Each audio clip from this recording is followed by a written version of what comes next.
Hiya! My name's Marie, and you're watching Marie's Stuff.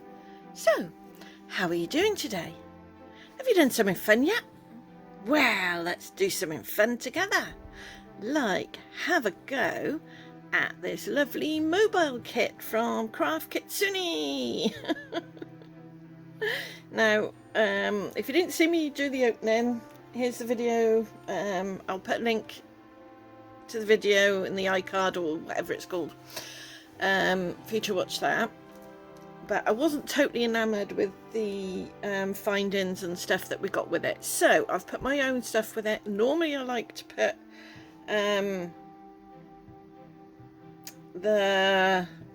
just use the stuff in the kit, but this one I've decided to go completely off the board, right? And we got a brilliant dinosaur kit from Sophie and Tuffy, so I've decided to combine the two boxes. These little beads we got in the Craft Kitsune box. I do like these little ones. I don't like the bigger ones that we got. They just yeah, they look cheap and nasty to me. It's just my personal opinion. It's just my personal preference. I just wasn't enamoured with them. Okay. So I've already made these up, and I'm going to try and give you a quick show of how I did all the bits and pieces, because I need to add a bead to the top of this one. Okay, so all I did was take a bit of wire. I have used my own wire, not the wire that was in the box. The wire that's in the box I think is a 0.3, and I've decided to use a 0.4 just because it's a little bit more stable, but the 0.3 is fine. It's just personal preference. It really is down to personal preference. So to make the loop at the top, simply give yourself a bit of a tail, bend it over just 90 degrees, not all the way. Sorry, I've bent it a bit too far there. Just 90 degrees, not all the way. I'm going to try and show you this. I am a bit fingers and thumbs because my hands shake and everything. This is all from my jewellery making days.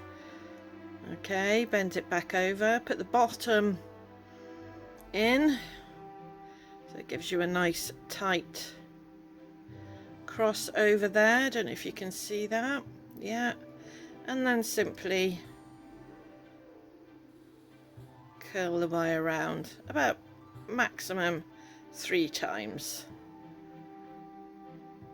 Once you've curled the wire around, you'll see that your eye isn't perfectly round. It's not bad, but I like to just give it a quick do that way, and that makes it much better. Okay, I'm going to cut that tail end off. Be really careful with these and capture it, because those getting stuck in your foot are not nice. Put it carefully in the bin. Alright, go to your flat nose pliers. Now I'm using long handled pliers just because they're comfy. I am a complete tool hog. I love tools. I've got blooming drawers full of them. But you don't need anything fancy. A basic set of cutters and basic set of straight nose pliers and round nose pliers. You could even get away with just round nose pliers, to be perfectly honest. Okay, so we're going to put the bead on. Yeah.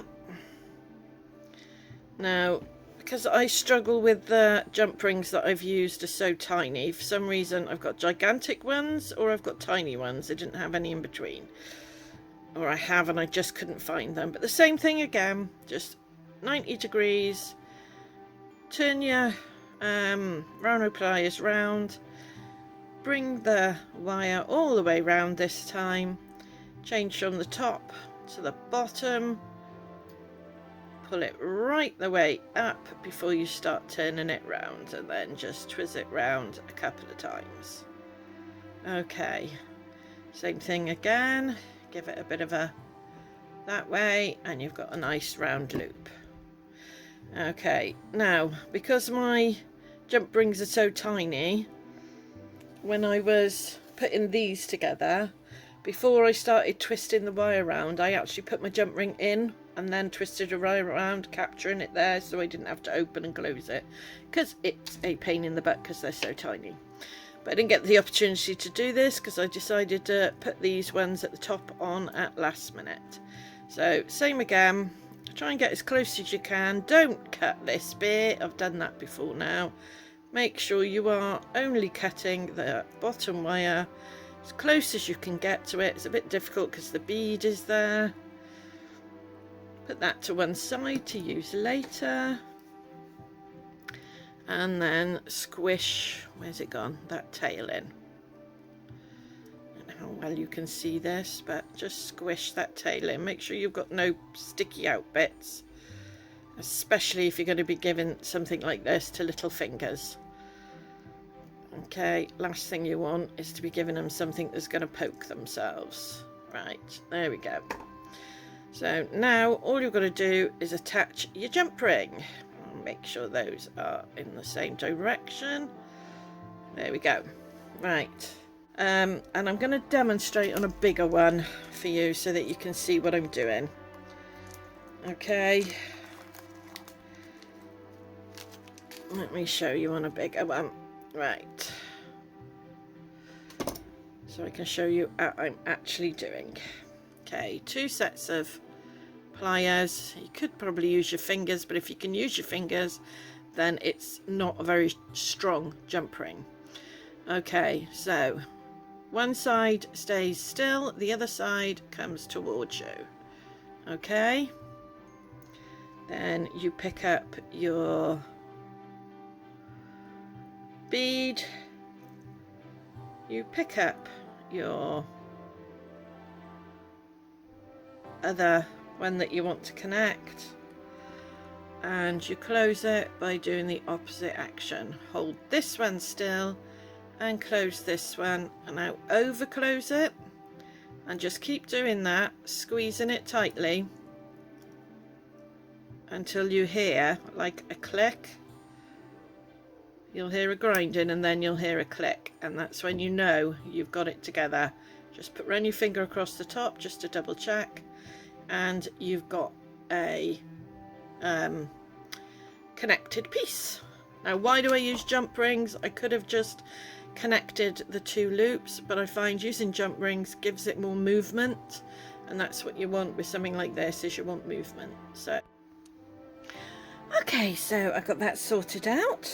Now I've got some UV resin poured here, and I have a couple of scoops of white glow-in-the-dark resin, and I think I did 3 scoops of that, 2 scoops of that in this pot, and then I've got green in this pot, this green, and then I've got a scoop each of these in this pot, and I'm just going to mix them all in.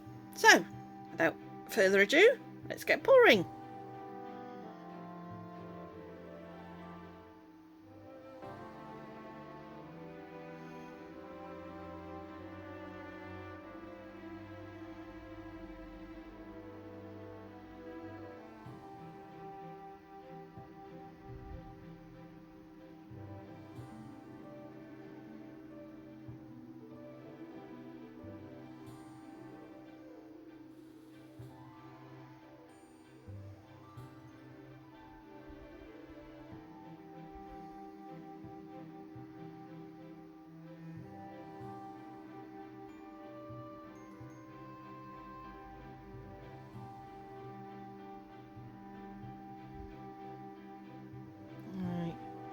I'll top up with those, but I want to start adding a bit of this in.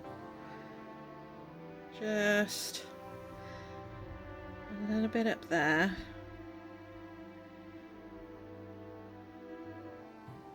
Just to break it up a bit.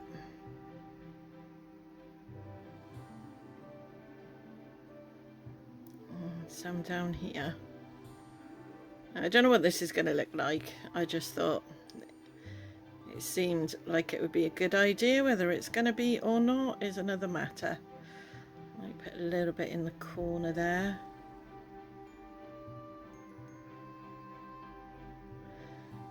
And a little bit in this corner here.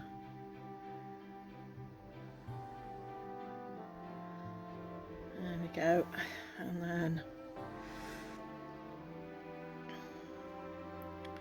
a little bit in there and there. And then some more in there and there. Right. It is a little bit of a risk putting UV resin in a mould this size, so I'm going to be really careful when I cure it. I'm just going to go like 10 seconds at a time. Oh, I said it right this time instead of minutes. Yeah, 10 seconds at a time. Let it cool. That's the important bit, is to let it cool. And then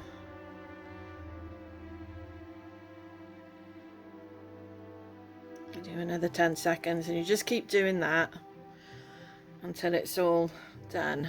Right, I think that's as good as it's going to get. I'm going to put these up here and I'm going to start the curing process. I will see you when it's ready to demold. Right, I've put it under for a bunch for 10 seconds, cooling it in between, and then I did a final 30-second blast on this side, 30-second blast on that side, and it didn't need cooling down, so that normally tells you that the chemical process has completed. So it might need, if it's a bit tacky, I might still put it under for another 30 seconds either side once we've demolded it, but let's have a look what it looks like. I love this shape. This, as I said in the unboxing, this is going to make a brilliant handle as well for handbags and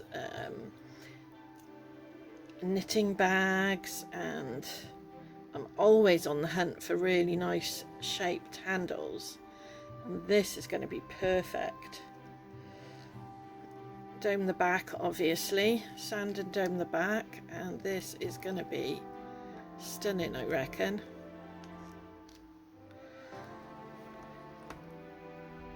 Oh yeah, perfect handle. But let's have a look at it for what I want to use it for today. And yeah, it's not tacky at all. That looks really pretty. Really pretty. I like that. Yeah, I like that. And I think I'll definitely be using that mould again.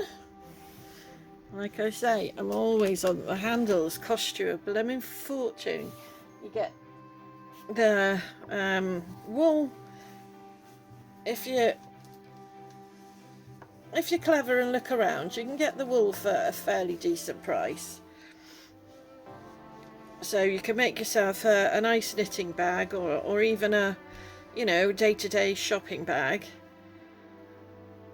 I would line it with an old t-shirt or something like that if you're going to use it as a shopping bag. And yeah, that's the back, isn't it? Yeah. And you've got a fairly good handle. Might even do, like, you know, put two together to make it even sturdier, because it is a little bit thin. But yeah, the handle is always what costs me the fortune, is getting a set of handles. Okay, anyway, enough about handles. This is a cloud. I do go off on some, don't I? Right, okay.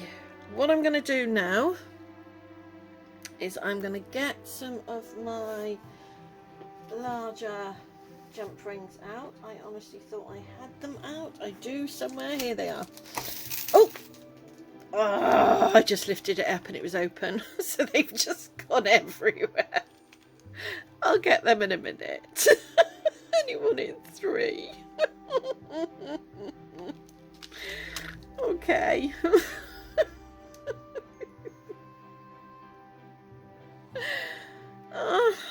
Okay.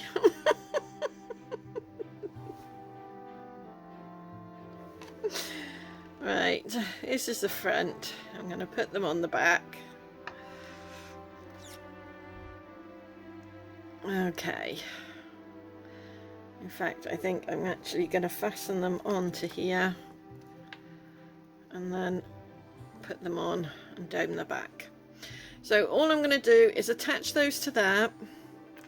Once it's attached and I've closed it, I'm then going to glue that onto the back of here with a little bit of glue. Might even use some resin. Attach this. No, that's going to be attached to it, so yeah, glue that onto there, and then I'm going to dome the back. So what I will do is I'm going to come back to you when that's all done and show you the final piece. And I'm going to pick some of these jump rings up too. See you in a second. And here we go. Here's the finished item. Sorry about my desk and the poorly way that I'm displaying it. I'll see if I can't find one of my display hooks and see if I can't put it on that to take some pictures with. But for right now, there we go. I absolutely love it. Haven't domed the back because I wasn't sure about the placement. I did have the little, oh, I can't remember the name, the fly-in ones in the middle, and I quite liked that, but for some reason when I glued them on, I did it that way. So yeah, not 100% sure about that yet, so I haven't domed the back, but I will be doing that as soon as I've decided whether I like it that way or whether I'm going to take them off and redo them. So excuse the messy desk. Yeah, I like it. What do you think? If you like, I hope you liked the video. If you've liked it, like and subscribe. And if you haven't, let me know how I can improve in the comments down below. But please be kind, because I'm not a professional. I'm just having a bit of fun. Thanks for watching. And that's everything. But before I go, the next time you decide you don't like the way someone looks, just remember, when you take away all the squishy parts, we're all just skeletons, aren't we? Try being kind. The results might just surprise you. Thanks for watching.